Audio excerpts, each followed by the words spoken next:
Welcome to the live stream, everyone. How are we all doing this week? I'm very well, thank you, Laura. How are you? I'm good, thanks, Katie. Glad to hear you're well too. I can't believe December is almost upon us, though. Have you started shopping for your presents yet? No, I'm very unorganized this year. I could do with some suggestions, actually. What's the best present for a budding computer scientist? Oh, well, we could ask our lovely audience. Post in the comments if you have any suggestions for a computer science related present. Let's see if we've got any suggestions. Or what about a Raspberry Pi, Katie? Raspberry Pi, that's classic. Maybe even like one of the Sense hats to go with it. Oh, that would be cool. Any other computing related? Maybe a laptop, a computer? This is sounding very fancy and quite expensive for my Christmas. I'm sure I'm not just going to be on the Christmas Eve dash at this rate, though. But speaking of presents for budding computer scientists, have we got a show in store for you today? Excellent point, Katie. I think we are getting better and better at these segues. We definitely are. Today, we are very excited to be joined by Pete. Pete is an Isaac Computer Science Learning Manager here at the Raspberry Pi Foundation. He's written loads of the GCSE content and is great at working with variables. Let's welcome Pete to the stream. Hi, Pete. Thank you for joining us. Hi, thank you for having me. It's great to be here finally.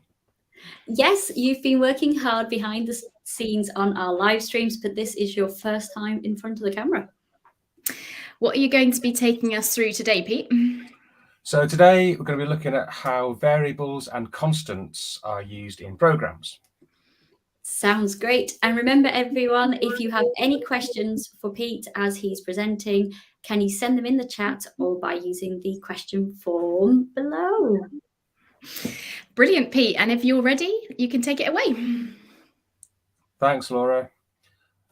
Okay, so as I said, today I'm going to talk to you about variables and constants, which are fundamental programming concepts with which many of you will be familiar. Today, I'm going to look at what a variable is, what a constant is, and the reasons why we should use them. Then I'm going to look at some terminology, including assignment, declaration, and initialization. And finally, I'm going to cover some common errors that we know people make when using variables. Variables and constants make a real difference in our world. So to show you a real example of this, I thought I'd take a trip to my local reservoir.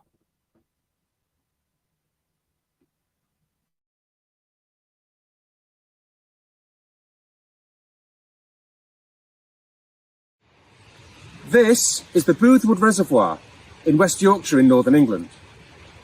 It uses some really important control software that measures the water level and then releases the water through the control gates at the bottom if the water level gets too high.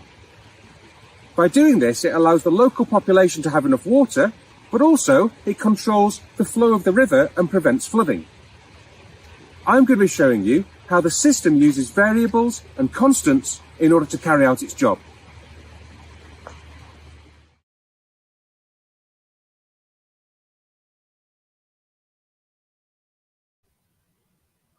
So, as I said in that video, this system is really important as it helps keep the water in the reservoir if the water level is getting too low, and it helps prevent flooding if the reservoir is too high.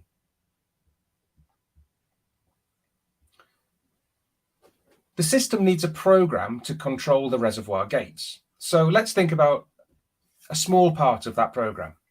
What two key pieces of data does our program need? Well, the first thing we need is the current water level. We need to know that, and we need to keep checking and updating that level as it is, well, you've got it, it's variable.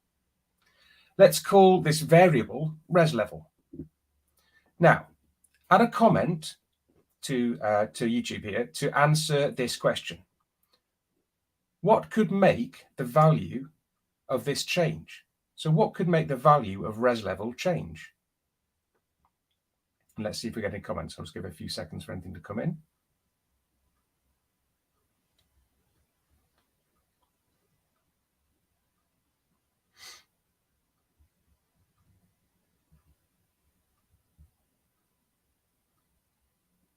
Brilliant. So we've got a comment there from Lizzie. So rain, exactly that. So rainfall definitely would make the value of our res level change. Brilliant. And we got an answer from Matt as well. And definitely hot summers, because that would make the level go down. Exactly. So what about another comment to answer this question? How will we get this value? So how will we get the value of the level of the reservoir? What will give us that value? How will the program have that input? What input will give us that value of the reservoir level? Brilliant. So we've got a comment in here, and it would exactly be that. So it'd be sensors would be used. Perfect. Great. So the second thing we need to know is the value for the water level that we think would be a concern. So let's call this concern. How about you add another comment to answer this next question? What would make the value of concern change? So this is the value for the water level that we think will be a concern. So at what point does the height of the water, if you like, become concerning for us? And what would make that change?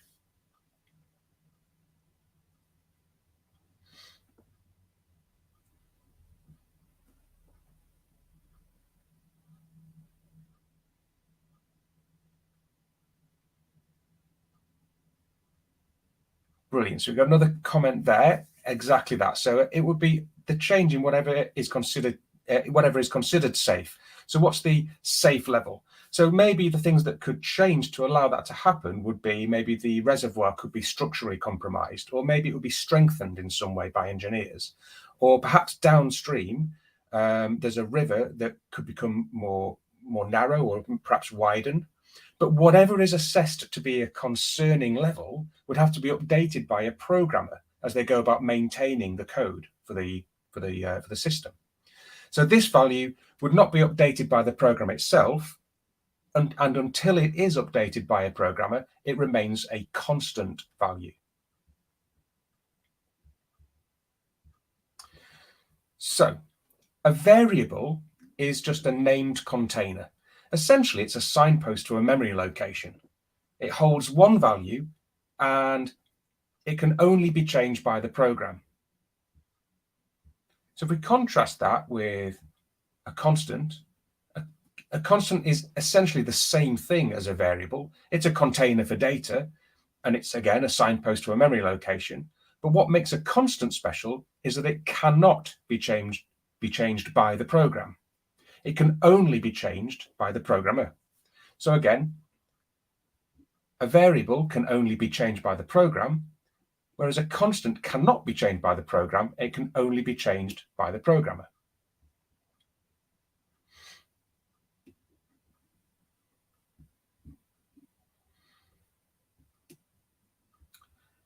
So because a constant cannot be changed by the program is more robust and less likely to throw an error that may cause a problem. So imagine if the program changed the value for concern to a really high value by mistake. The water level would just keep rising and rising, and the control gates would never open, leading to the flooding of the valley and the rivers downstream. This could be devastating for lots of reasons.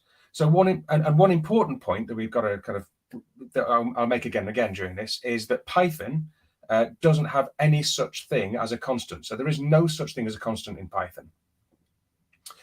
We can use capital letters to name variables that we'd like to be considered as constants. But because they are variables, their values can change. They can be updated by the program. So be careful if you are programming Python. Now, I realize that the image we've got on screen there isn't a Python. It's apparently now, I've been told it's a picture of a rattlesnake, but you get the idea, Python programmers.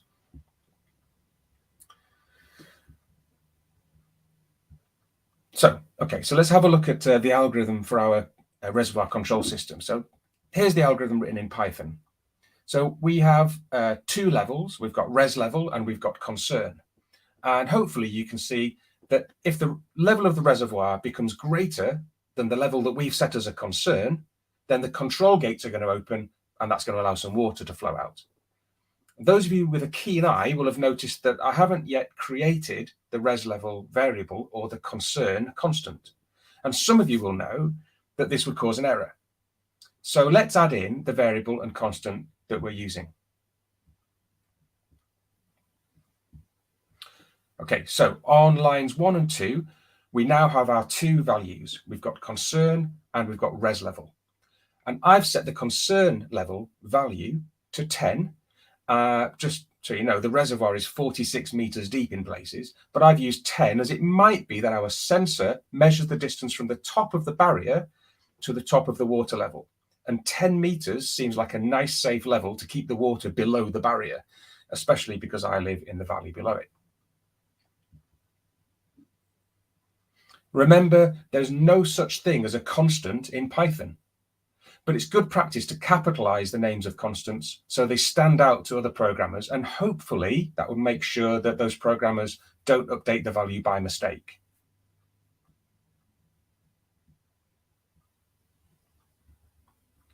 So let's move away from the reservoir and think about how variables and constants could be used in other systems. Why don't you add a comment to answer this next question? What data would you need to store as a variable for this system?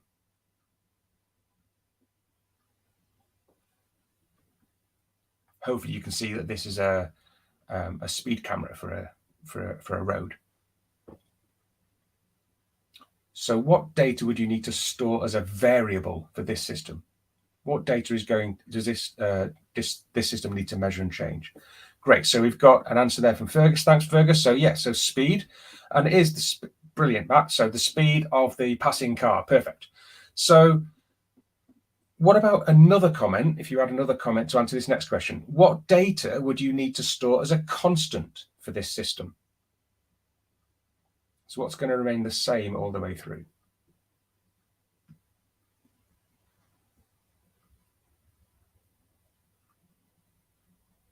Perfect. So we've got an answer there from someone saying speed limit. Brilliant. Okay, so we're going to so we've got a variable which is the speed of the passing car, and we've got a constant which is the speed limit for that road. And what you'll know is that if the variable level, if the value for the variable is more than the speed limit, the constant, then we can have something happen. So we may obviously take a photo of the car's number plate, and then obviously that will be sent to people to go and have a word with the owner of the car. All right.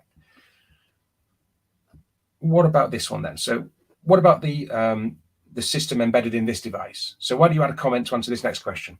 What data would you need to store as a variable for this system?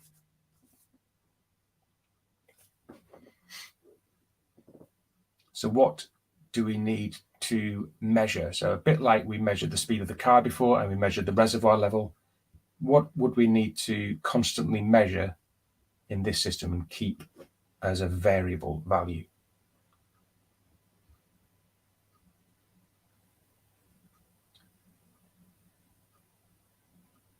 Let's see if we get any comments in. Great. So we've got a comment there. So good. A couple of answers coming in. So we need to be measuring the amount of smoke, the level of the current smoke particles in and around that device, so in the air. So we need to constantly monitor that level. And what data would you need to store as a constant for this system? So why don't you put a comment in to answer that? So we need to measure the constantly changing, or the variable amount of smoke particles in the air. But what are we measuring that against? So before we measured it to so for the speed camera, we measured it against the speed limit. Great. So we've got another couple of great answers coming in here. So normal levels, or Matt said dangerous levels, and we've got another answer from somebody else here, from Katie, saying maximum safe amount of smoke particles, perfect, or the minimum safe amount of oxygen levels, brilliant. So what we're looking for is the dangerous level of the gas, the dangerous level of the particles of smoke. And again, as soon as the amount of smoke particles in the air goes above the constant, the level that we've set as our constant limit, then what would the system do? Well, it would make a loud beeping sound, and some LEDs would go off and to alert the people in the environment that there was dangerous levels of smoke in the area. Perfect. So you can see that these things are used in lots and lots of systems, really important systems, and systems that you will have seen and used already, I'm sure. So are we there? Well, not quite, because different languages have different requirements for how to create variables and constants. And the terminology for those is really important for most GCSEs. So the first thing is declaration. So here's a bit of terminology. Okay, so when we declare a variable, in most programming languages, you need to specify the name of that variable and the data type that that variable will use. So we've got some examples here from our reservoir level or reservoir control code. And the first one's Visual Basic and the second one is C#. So that's how you would declare the variable res level as an integer in, first of all, Visual Basic and then C#. Now, Python does not need you to declare the data type because it infers the data type. So it decides on the data type based on whatever data you assign to the variable. So in our example, we assigned 0 to res level, and 0 is an integer. So res level would be declared as an integer data type in the background. So Python handles that for you. So you don't need to do that.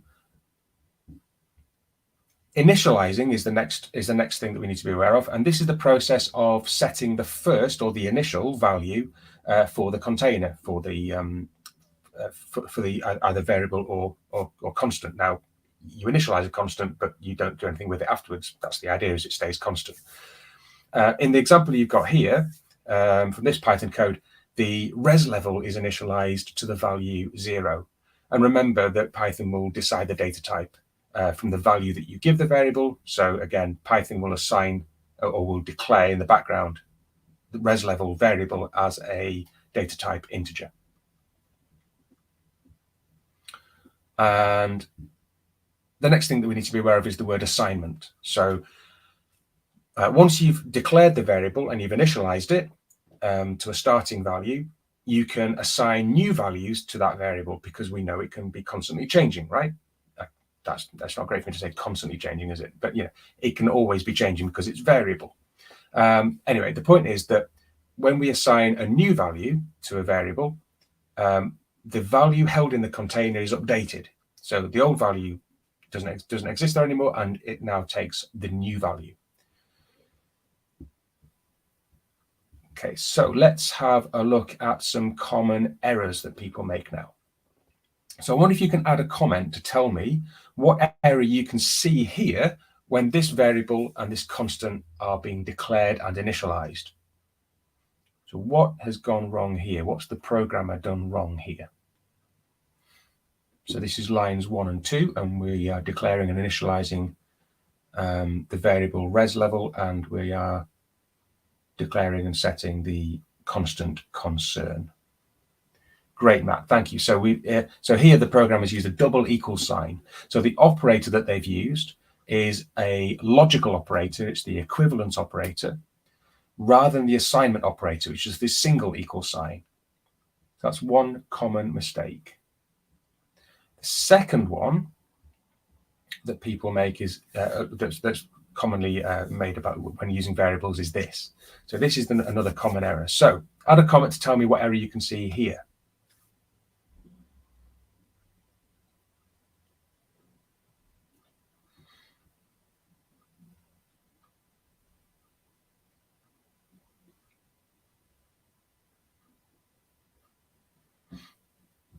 Perfect. Brilliant. So we've got a couple of comments in there I can see. And quite right, Katie, the variables have been declared and initialized after the code, after they are referenced in the code. So you can see here we've got on line 4, if res level is more than concern. So the variable and the constant have been declared after they've been referenced, and they've been initialized and declared on lines 10 and 11. Now that's a problem because when they're used or when they're referenced on line 4, they don't exist yet. So they don't exist in memory when they're called. And so the program is trying to call something which doesn't exist. And that's called a runtime error. And you'll have maybe heard about runtime errors before. And here is the error that you'll see if you were to do that. And possibly you've seen that error before. It's really important that you have a look at error messages, by the way, when you're coding, so that you can understand what's gone wrong. So here you can see that the error is on line 4, and it even tells you it prints the line for you if res level more than concern, and then it tells you the type of error. It's a name error, so Python calls this a name error, and it says the name res level is not defined. So in other words, I don't know what this is. Okay, so that's another common error. Okay, so that's the name error there, reported by Python as being a name error. Perfect. Okay, so let's just have a quick look through what we hope to do today, and it was to do this. So we had a look at what a variable is. So it's a named container that's essentially a pointer to memory, and it can be updated by the program. What a constant is, so we now know that constant is something which doesn't change, or we hope doesn't change, and shouldn't really be able to be changed by the program, but obviously we know that Python doesn't even have such a thing as a constant, so that can be an issue. The benefits of using constants in that it makes the program more readable and hopefully makes the program more robust, so it stops it from causing devastating errors. We learned what assignment is, so giving a value to a variable. We learned that we have to declare and initialize variables before they can be used. So declaring is giving it the name and the data type, and initializing it is giving that first starting value. And then we had a look at some common errors, and we've just been through those two. So I wonder if you, in the comments, you might be able to tell me which of those aims you thought was the most useful.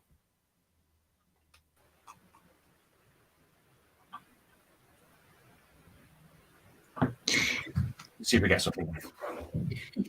I'll give you a couple of seconds, Pete, in case we get anything in. Right. For me, it was definitely... Sorry, go on, Laura. I was going to say, I know I found the initialization part really quite useful. It's the bit that I always seem to forget to do, is declare the variable, but never actually set it to something in the first place. Yeah, and the common errors definitely really useful. Okay, I think someone just said the same thing, Laura. Brilliant. Great stuff. Okay, well, I hope that was helpful. Thanks, Pete. That was absolutely fantastic. And it was great to see the reservoir in real life, on location filming, a definite first for our GCSE live stream. So well done. You're a total pro at those videos, an alternative career if you fancy a change, perhaps. Is there much call for computer science presenters? Well, I hope so. Maybe I can do a tour of computer science landmarks around the UK. So reporting live for Isaac Computer Science. That sounds great, Pete. Are you ready for our Q&A with our audience? And as a reminder, you still have time to ask questions using the chat form that's just popped up on the screen below. So one question that we've already had in, thinking back to your reservoir, what about scenarios when you want water further downstream? So you'd have to make the model a bit more complex than it already is. So you'd have to have sensors and downstream, so monitoring the water level downstream, and that obviously those sensors would then pick up values and they would update the variables in the program so that the program could monitor those and do something as a result. Brilliant. We've also had a question of whether there's an advantage to using a constant. Well, I've given a couple of, haven't I think. So it makes the program more readable, and also it makes the program more robust, so it stops errors from happening, hopefully. There is another one I didn't mention, which would be that in some languages, so for example, Java, the constants are cached, which means that it can make the program more, what's what I'm looking for now? It improves the performance of the program, basically. So it doesn't have to keep going and retrieving the data from RAM all the time. Okay, so does that mean that constants take up less memory?